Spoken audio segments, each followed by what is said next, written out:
السلام علیکم ورحمۃ اللہ وبرکاتہ۔ جب قرآن فہمی میں عقل کا دخل اتنا زیادہ ہو جائے کہ عشق رخصت ہو جائے، تب اس طرح کی بے سر و پا باتیں سامنے آتی ہیں کہ غار ہرا ایک فسانہ ہے، کوئی حقیقت نہیں ہے۔ جیسا کہ جاوید احمد غامدی جیسے دانشمند آدمی سے یہ بات ہمیں سننے کو ملی جو ناقابل یقین ہے، حیرت انگیز طور پر ناقابل یقین ہے۔ انہوں نے ایسی بات کہی۔ دیکھیے، اولاً جیسا کہ مولانا ذیشان احمد مصباحی نے بہت علمی انداز میں بیان کیا کہ محدثین کی بڑی جماعت، بالخصوص اصح الکتب بعد کتاب اللہ، اللہ کی کتاب کے بعد جو سب سے صحیح کتاب مانی جا رہی ہے بخاری شریف، اسی کی آپ حدیث اور اس کی روایت لیں یا اور دیگر روایات میں جو موجود ہے، کان النبی صلی اللہ علیہ وسلم یتعبد فی الخلاء او یخلو بغار حرا۔ یہ دو روایتیں ہیں، یتعبد، یتحنث فی الخلاء، اور دوسری روایت ہے یخلو بغار حرا، غار حرا میں خلوت گزینی فرمایا کرتے تھے، گوشہ نشینی فرمایا کرتے تھے۔ تو جاوید احمد غامدی صاحب جو غار حرا کی حقیقت کے منکر ہوئے ہیں، جہاں تک مجھے لگ رہا ہے تصوف کے انکار میں، تصوف کو اساطیری ثابت کرنے میں، وہ غار حرا کو ہی اساطیری اور افسانوی ثابت کرنے پہ جٹ گئے۔ غار حرا احادیث صحیحہ سے ثابت ہے، اور اس کے علاوہ ایک ایسی حکمت اور دانائی کی بات ہمیں نظر آتی ہے جو معقول بناتی ہے غار حرا کو، اور وہ یہ ہے کہ جب بھی پیغمبروں کو اللہ سے کلام کرنے، اللہ سے وصال کرنے، اللہ سے کلام کرنے کا شوق جاگزیں ہوا، اور وہ ایک جذبے دروں بن کر کے ان کے اندر شدید ہوا، تو انہوں نے کوئی نہ کوئی جگہ خلوت گزینی کے لیے، گوشہ نشینی کے لیے چنی۔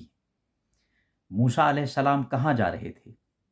کوہ طور پہ جا رہے تھے، طور سینا پہ جا رہے تھے۔ عیسیٰ علیہ السلام بھی خلوت گزینی اختیار کیے ہوئے تھے۔ جب بھی ان کو اللہ سے کلام کرنے کا شوق ہوا تو یہ بڑی تعداد میں پیغمبران خدا ہیں۔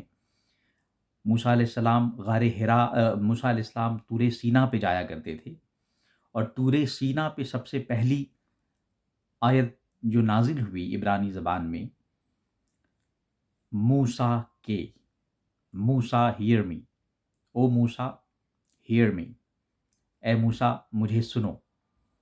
اسی طریقے سے رسول اللہ صلی اللہ علیہ وسلم نے بھی 10 سال کے قریب غار حرا میں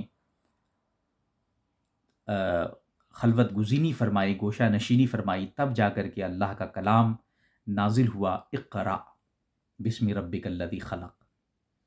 تو جب تک اقرا پڑھا گیا، جبریل امین علیہ السلام نے کہا اقرا، تو رسول اللہ صلی اللہ علیہ وسلم اپنے مراقبے میں، اپنے محبوب کی یاد میں، محو کلام، محو شوق ہیں، محو یاد ہیں، تو وہ نہیں پڑھ رہے۔ آپ نے کہا ما انا بقاری، میں نہیں پڑھنے والا، میں نہیں پڑھنے والا، I am not going to read, ما انا بقاری۔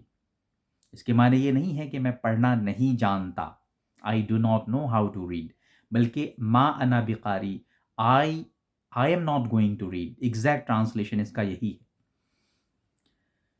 پھر جب کہا گیا اقرأ بسم ربک الذی خلق، پڑھیے اپنے رب کے نام سے جس نے پیدا کیا، تو چونکہ وہ اسی رب کے مراقبے میں، انہی کی یاد میں مستغرق اور محو تھے، تو فوراً ہی، اور وہ بھی ترتیل کے ساتھ یہ پڑھی گئی، اقرأ بسم ربک الذی خلق، ایک میوزیکل اور ریدمک انداز میں پڑھی گئی۔ تو رسول اللہ صلی اللہ علیہ وسلم فوراً متوجہ ہو گئے، it enchanted and dazzled the Holy Spirit, the spirit and soul of the Holy Prophet, peace be upon him۔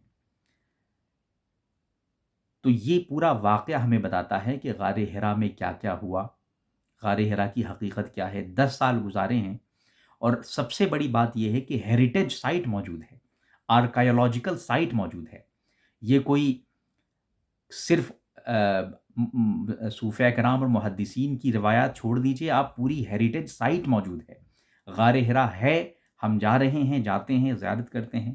تو یہ اتنا بڑا جو جھوٹ ان کی طرف سے افترا، اور اتنا بڑا جو صوفیہ کرام کے خلاف اور محدثین اعظام کے خلاف گڑھا گیا ہے، یہ بہت ہی افسوسناک ہے۔ دیکھیے، قرآن کریم ایک کلام عشق بھی ہے، کلام محبت بھی ہے۔ قرآن کریم کو کلام الہی سمجھ کے اگر ہم پڑھیں، کلام عشق سمجھ کے پڑھیں، کلام محبت سمجھ کے پڑھیں، کہ وہ محبوب اور حبیب کے بیچ میں ایک کلام ہے، رسول اللہ صلی اللہ علیہ وسلم اور اللہ کے بیچ میں ایک گفتگو ہے، تب جا کے ہمیں یہ راز کھلتے ہیں۔ اور جب ہم عشق کے بغیر عقل کا استعمال زیادہ کرنا شروع کر دیتے ہیں، اور یہ توازن بگڑ جاتا ہے۔ عشق اور عقل دونوں کا توازن ضروری ہے، تبھی جا کے کلام الہی سمجھ میں آ سکتا ہے۔ السلام علیکم۔